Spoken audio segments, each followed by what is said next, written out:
Si zonjë sot, falenderoj shumë, zonja nënkryetare. Në pas të rregullore, zoti Kapri, pa koment. Po, 2 minuta. Pa koment, se për ju je edhe zonjë, je edhe kështu që nuk ju njeh, kështu që më mirë vazhdoni replikën pa koment. Zonjë, sapo u shpreha një kompliment.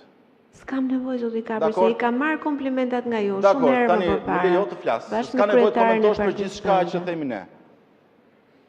Atëre, pavarësisht betejës politike në këtë parlament, midis të rrezë dhe të vjetrës, kur nuk kemi guxuar të përmendim familjarin e askujt.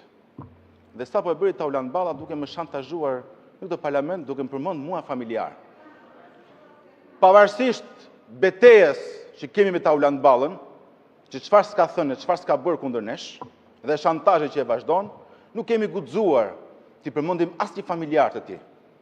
Vjen këtu dhe më shantazhon mua me familjen time. Dhe ky është një model që ndryshon, që përdorin gjithçka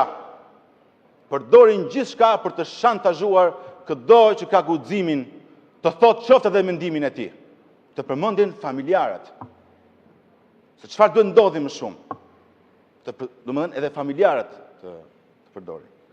Tjetër, zoti Balla, sapo fola për një denoncim konkret. Ta thash, nuk pa dhe guxim të flasësh për Osmanin. U more me familjarët e mi, por nuk fole për Osmanin. 1 milion metra katror mori kyte në Vlorë me vendim qeverie. Pse nuk fole për këtë? Për banorët e Vlorës që janë 10 familje që presin në përgjykatat të marrë porosin e tokës dhe ja japin Osmanit. Dakord, sa për shantazhet e tjera nuk pinuj, ke provuar gjithçka me ne Tauland. Dhe siç e shikon, përballë na ke dhe përballë do t'jemi gjithkohës. Dhe do ta shikosh Tauland se kush do dali më herët nga politika. Megjithse të marrësh shembull ty për politik, nuk ke se çfarë mund. Zoti Vëngu.